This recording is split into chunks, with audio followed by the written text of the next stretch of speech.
نحمده ونصلي على رسوله الكريم أما بعد فأعوذ بالله من الشيطان الرجيم بسم الله الرحمن الرحيم إنما يخشى الله من عباده العلماء صدق الله العظيم।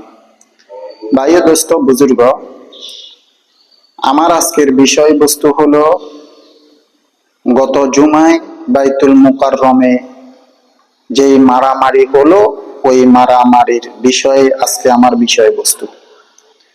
ভাই দোস্ত বুজুর্গ, বাইতুল মুকাররমের সাবেক খতিব সাহেব, উনি কি খতিব সাহেব নাকি খতি সাহেব আমার কাছে সন্দেহ লাগতেছে। শরীয়তের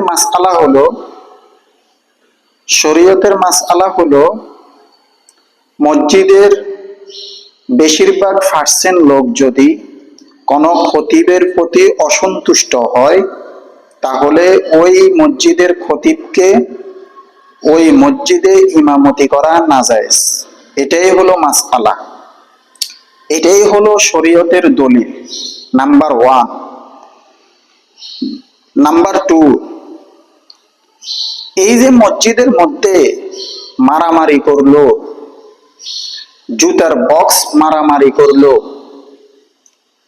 তারপরে বিভিন্ন জায়গা থেকে সন্ত্রাস নিয়ে এসে মসজিদের মধ্যে মুসল্লিদের সাথে একটি ফিতনা ছড়াইলো, এটা কোন হাদিসে আছে, কোন কিতাবের মধ্যে আছে আমার জানা নাই।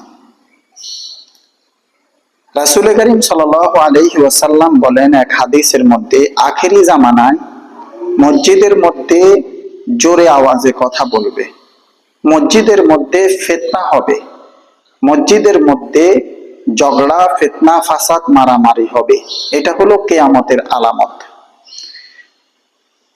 নাম্বার 3, ভাই দোস্ত বুজুর্গ, আমি যে আয়াতটা নিছিলাম ইন্নামা ইয়াখশাল্লাহ মিন ইবাদিহিল উলামা, সূরাতুল ফাতিরের 28 নং আয়াত।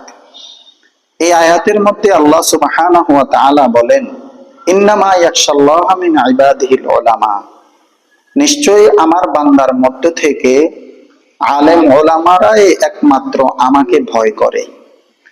এখন এই আয়াতের সাথে মিল রেখে আমি আলোচনা করতেছি। ভাই ও দোস্ত বুজুর্গ,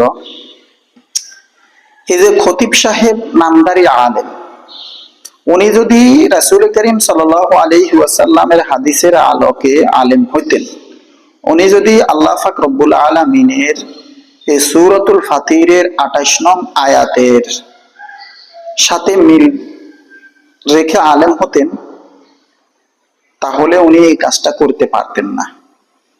উনি আলেম না, উনি হলো উলামায়ে সু। ইসলামকে 3 শ্রেণীর লোকেরা ধ্বংস করলো।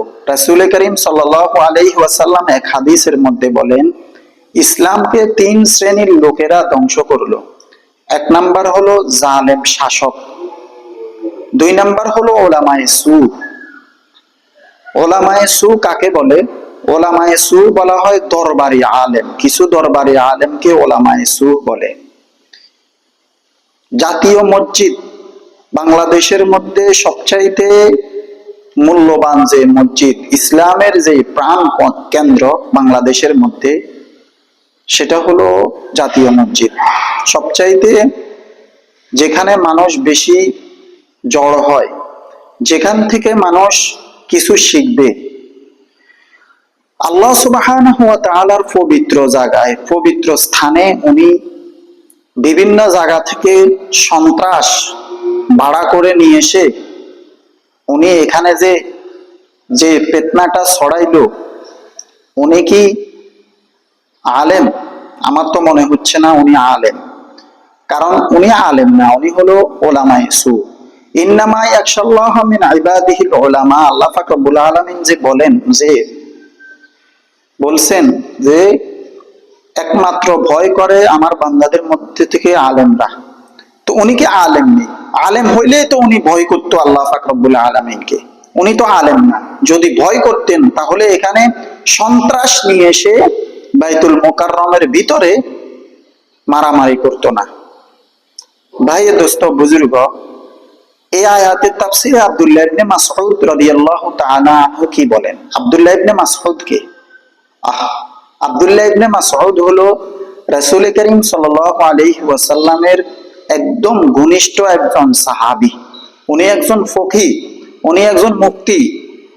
এই আয়াতের তাফসিরে আব্দুল্লাহ ইবনে মাসউদ রাদিয়াল্লাহু তাআলা আনহু বলেন যে কয়েকটি কোরআন শরীফের তরজমা জানা, কয়েকটি হাদিস জানা, তাকে আলেম বলা হয় না। আলেম বলা হয় ওই ব্যক্তিকে যে ব্যক্তি ইলম অনুসারে আমল করে, তাকে বলা হয় আলেম। তো আল্লাহ পাক রব্বুল আলামিন ওনাকে যে ইলম দান করছেন, উনি কি ওই ইলম অনুসারে কি আমল করছেন? আমার তো মনে হয় না উনি ইলম অনুসারে আমল করছেন। যদি উনি আমল করতেন তাহলে তিনি আলেমের কাতারে পড়তেন। আস্থা সন্ত্রাস বাহিনী, আস্থা সন্ত্রাসের গডফাদার, উনি এই মাসআলা পর্যন্ত জানে না যে উনি মসজিদের মধ্যে ফিতনা করার জন্য আসছে দাড়ির মধ্যে কলব করে। ভাইয়া দোস্ত বুজুর্গ, অথচ সকল উলামায়ে কেরাম একমত যে কালো কলব করা সম্পূর্ণ হারাম, শরীয়তে নিষেধ। সাদা দাড়িকে কালো কলব করা সম্পূর্ণ হারাম, শরীয়তে নিষেধ। উনি এই আমল তিনি প্রত্যাখ্যান করলেন, এই মাসআলাকে তিনি প্রত্যাখ্যান করলেন। তিনি কিভাবে আলেম হলেন আমার বুঝে আসে না। ওনার কাছ থেকে মানুষ কি শিখবে তাও আমার জানা নাই। ভাই দোস্ত বুজুর্গ, আমরাও মনে করি যে কোনো একটি বড় পদে থাকলে মনে হয় সবচাইতে বড় আলেম মনে হয় উনি।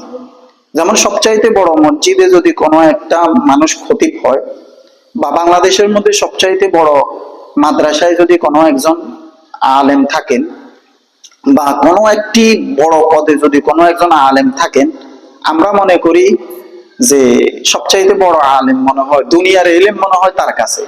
আসলে বাস্তবে মোটেও এমন না। ইলম এক জিনিস, পদ আরেক জিনিস। ভাইয়া দোস্ত বুজুর্গ, বলছিলাম না তিন শ্রেণীর লোকেরা ইসলামকে ধ্বংস করলো। এক নাম্বার হলো জুলুমবাজ শাসক, দুই নাম্বার হলো উলামায়ে সু, দরবারি আলেম এদের মতো। তিন নাম্বার হলো কিছু বন্ড পীর সাহেব যারা, তাদের কারণে এই দুনিয়ার ইসলামটাকে ধ্বংস করে দিছে তারা। ভাই দোস্ত বুজুর্গ, এই ধরনের আলেম থেকে আমরা বিরত থাকার জন্য চেষ্টা করি। এই ধরনের আলেম যেন জাতীয় মসজিদে প্রবেশ করে ফিতনা ফাসাদ না করতে পারে, এই জন্য আমরা প্রত্যেকে সোচ্চার হব। ভাই দোস্ত বুজুর্গ, এরা আলেম না, এরা হলো আলেম নামের কলঙ্ক। এদের কারণে কিছু কিছু এই দরবারি আলেমদের কারণে, কিছু কিছু দরবারি আলেমদের কারণে হক্কানে উলামায়ে কেরামের বদনাম, হক্কানে উলামায়ে কেরাম তাদের সুনাম নষ্ট হচ্ছে এদের কারণে। হক্কানে উলামায়ে কেরামের সুনাম নষ্ট হচ্ছে এদের কারণে। এই একটা সন্ত্রাস। যদি সন্ত্রাস নাই হতো তাহলে মসজিদের আল্লাহ সুবহানাহু ওয়া তাআলার পবিত্র ঘরে, মসজিদে এই সন্ত্রাস বাহিনী নিয়ে এসে মসজিদের মধ্যে মারামারি লেগে দেওয়া, এটা কোন সহিহ হাদিসে আছে আমার জানা নাই। ভাইয়া দোস্ত বুজুর্গ, এই ধরনের দরবারে আলেম থেকে আমরা বিরত থাকার জন্য চেষ্টা করব। আরেকটি কথা, সেটি হলো কি, এই যে আল্লাহ পাক রব্বুল আলামিনের হাবিব জনাবে মুহাম্মদুর রাসূলুল্লাহ সাল্লাল্লাহু আলাইহি ওয়াসাল্লামের হাদিসের মধ্যে আসছে যে মসজিদের মধ্যে চিল্লাইয়া কথা বলা নিষেধ, মসজিদের মধ্যে চিল্লাইয়া কথা বলা নিষেধ। যেখানে মসজিদের মধ্যে চিল্লাইয়া কথা বলা নিষেধ, সেই জায়গায় কিভাবে একটা বাইতুল মুকাররম, একটা জাতীয় মসজিদের মধ্যে এসে উনি ঝগড়া লাগাই দিল, ফিতনা লাগাই দিল, মারামারি কাটাকাটি লাগাই দিল। জনগণ যদি না চায় তাহলে আপনি এইভাবে কিভাবে আপনি খতিবগিরি করবেন? এটা কি শরীয়তের দলিল? ভাই দোস্ত বুজুর্গ, জোর করে পদ নেওয়া যায় কিন্তু মানুষের মন দখল করা যায় না। জোর করে পদ নেওয়া যায় কিন্তু মানুষের মন দখল করা যায় না। এই ধরনের ফিতনাবাজ, এই ধরনের উলামায়ে সু থেকে আল্লাহ পাক রব্বুল আলামিন আমাকে আপনাদের প্রত্যেককে হেফাজত করুক। ওয়া মা আলাইনা ইল্লাল বালাগ।